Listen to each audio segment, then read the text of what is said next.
to make a jack-o'-lantern pumpkin bag. Igor, don't scare the viewers. We want them to die. I mean subscribe. Yes, master.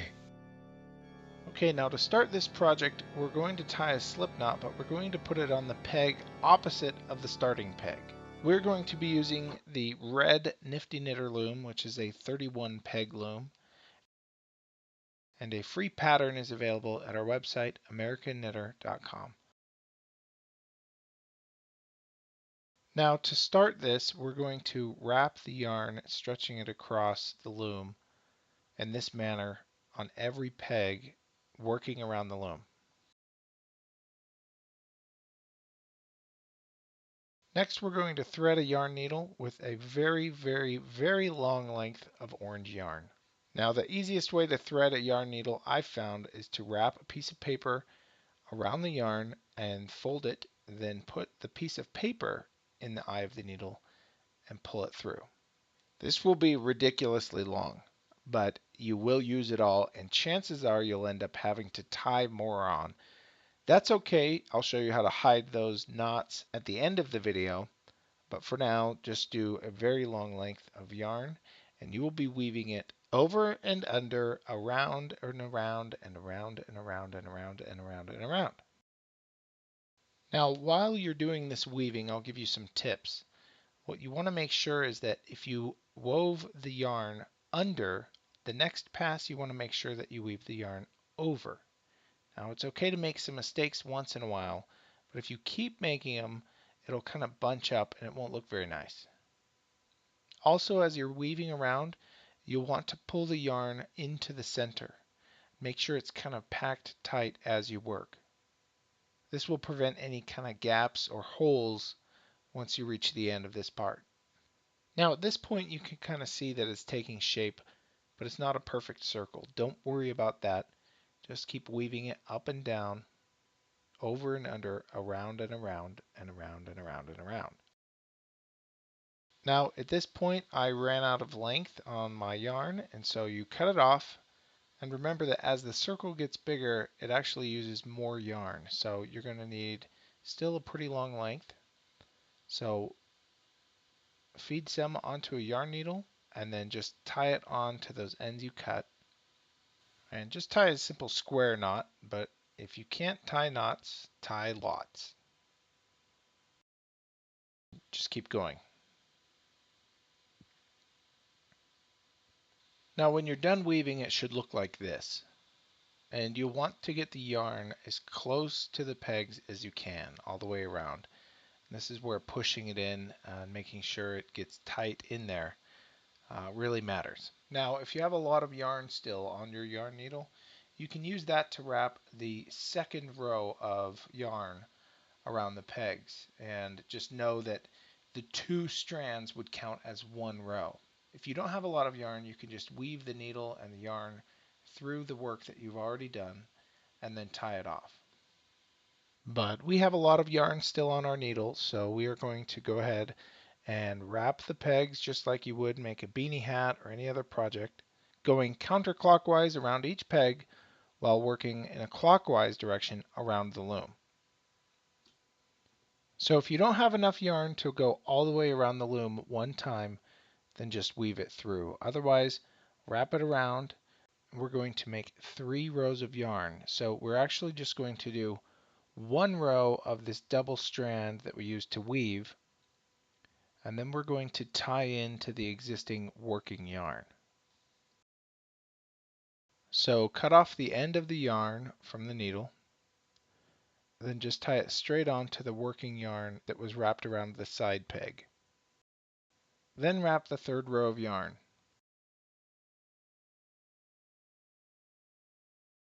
Once you've wrapped the 3 rows, it's time to pick. Now this may look a little messy because of where you tied the double strand to, but just remember to treat each double strand as if it's its own row of yarn.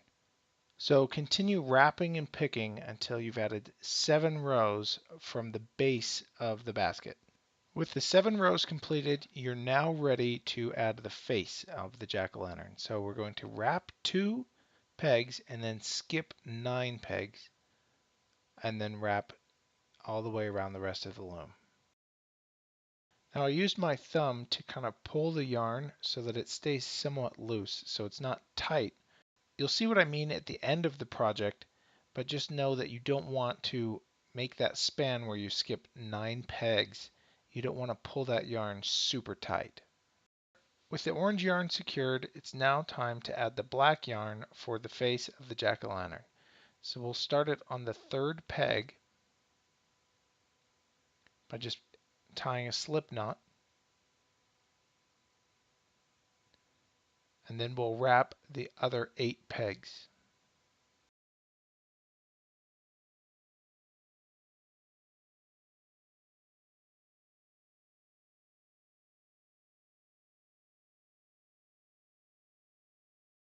Now we'll tie off the black yarn onto the side peg, and then we'll use the pick tool all the way around the loom.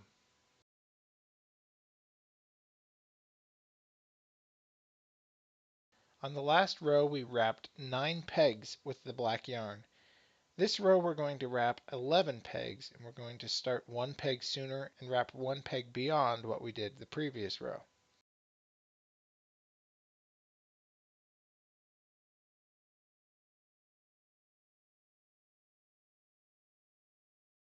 And then we'll wrap the rest of the pegs with the orange yarn.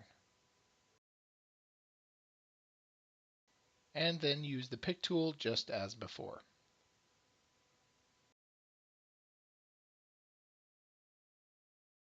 Then you'll be adding another row of orange and black, extending the black yarn another peg on both sides. This is widening the mouth of the jack-o'-lantern. If you want to make a different shaped face, feel free to experiment with it. Obviously the pattern that I have is more or less a guideline or suggestion on how to do it, but you can make it look whatever way you want. Once you've picked off that last row, you're ready to continue the pattern, and we will just be wrapping 2 pegs with black yarn on each side. We won't be extending any further. We're working on the corners of the smiling jack-o'-lantern, so it's going to kind of turn it up on both sides. And so just wrap the 2 at the beginning of the loom, skip all the pegs, and wrap the last 2 of the black yarn rows. Then tie off the black yarn and wrap all of the rest of the pegs with the orange yarn.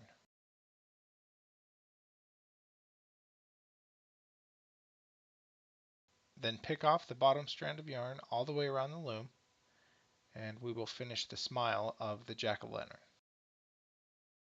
To finish the smile of the jack-o'-lantern, we're only going to wrap 2 pegs with the black. That'll kind of turn up the smile on the corners. All of the other pegs wrap with a row of orange yarn. And once again, use the pick tool to pull off the bottom strand of yarn from each peg. For the next row, we'll just be wrapping orange all the way around the loom and then picking off. Once you do that, you'll be ready to start the nose. The nose will start in the middle of the smile, so pegs 6, 7, and 8. So count to peg 6, and you'll be doing those 3 pegs, 6, 7, and 8. Just wrap those in black, and then wrap all of the other pegs in orange, then pick off. Then wrap another row of orange and black, leaving the 3 pegs open for the black if you're doing orange first, and pick those off as well. It doesn't really matter which color you choose first, orange or black, to wrap around the loom, as long as you do all of the rows on the appropriate pegs. Then pick off that row and you'll be ready to finish the nose. Now because the nose has just one more peg to wrap it and pick it at the same time.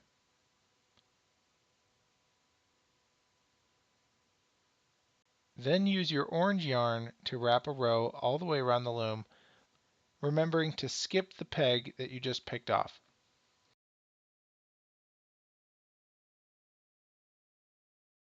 After you've wrapped and picked, we'll be putting another row of just orange between the nose and the eyes. So wrap and pick a row of orange, and then we'll be ready to start the eyes. To make the eyes, wrap pegs 3 and 4 and 10 and 11. You'll be wrapping black on the eyes for 4 rows.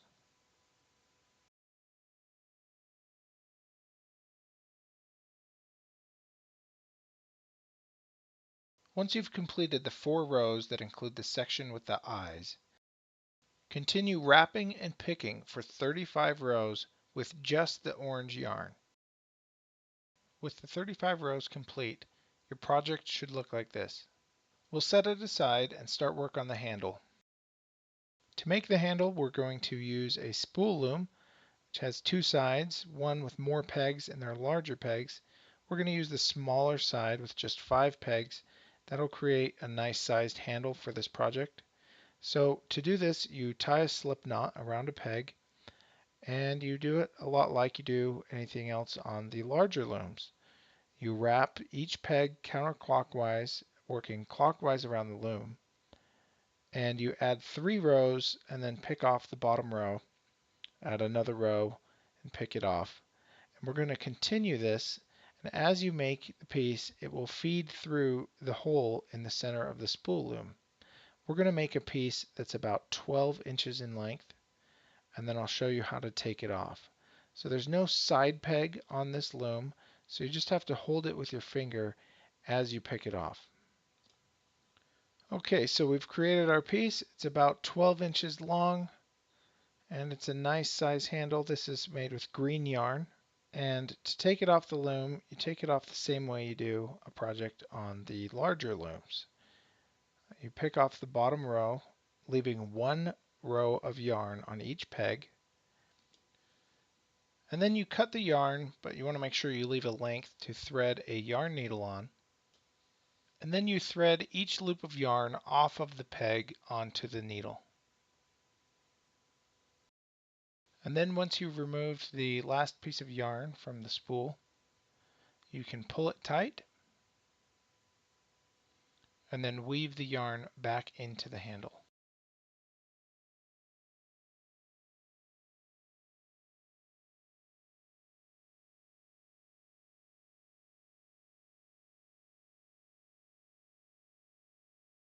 Now we're going to take the bag off of the loom. To do this, we'll leave a length of about 30 inches and cut the yarn. Using the pick tool, pick off the bottom row of yarn so that there's only 1 row of yarn left on the loom. Next, thread the working yarn through a needle and remove each loop of yarn from off the peg and onto the yarn needle. Once the bag is off of the loom, turn the bag inside out. With the bag inside out, tie off or weave in any loose strands of yarn from the project. Turn the hat right side out and then fold the top half inside the basket. With the top half folded in properly, you should have 28 rows on the outside and 28 rows on the inside. Fold the bag in half so that the face aligns on the front. We are going to attach the handles on both the left and the right side of the bag. The exact placement of the handle is at the top of the bag, 3 stitches to the right and 3 stitches to the left of the eyes. Just feed it between the 3rd and 4th stitch. With both sides of the handle inserted, now we need to secure it to the bag. Thread some yarn onto a needle, weave it in the handle and through the middle of the stitches on both sides. Repeat this until it feels secure.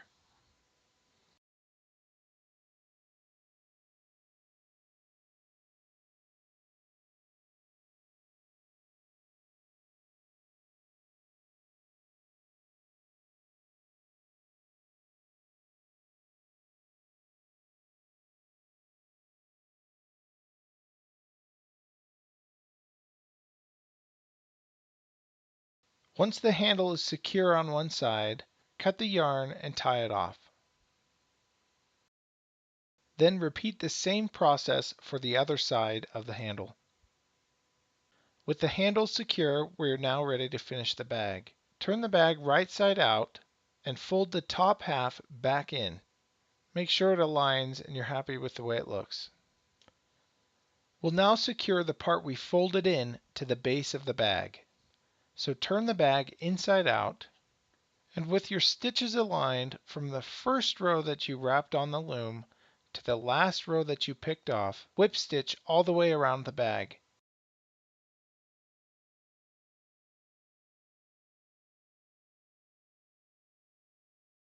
Once you've stitched all the way around the bag, weave the yarn back in and tie it in on itself.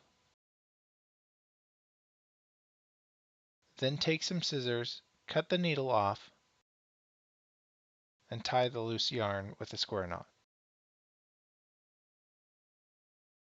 Now turn the bag right side out, and on the bottom portion of the bag look for any knots where you had to tie extra yarn to finish weaving. If there are any knots exposed, you can use a pick tool to push the knot to the other side of the bag to make it look a little nicer. I hope the children of the night like the pumpkin bag. Oh, but they will, Master.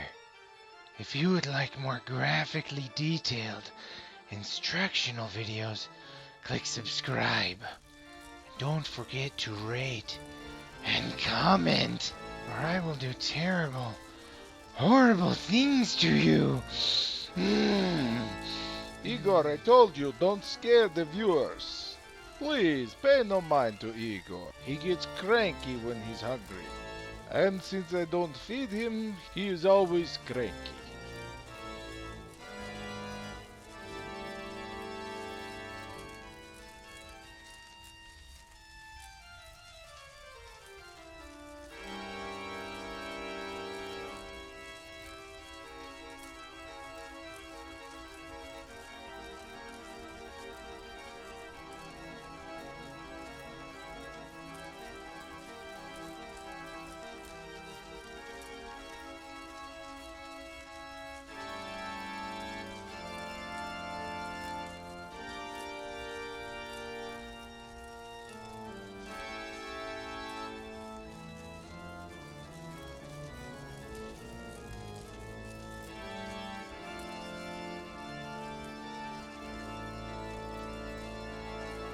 Drizzle, drazzle, droozle, drone. Time for this one to come home. Blood.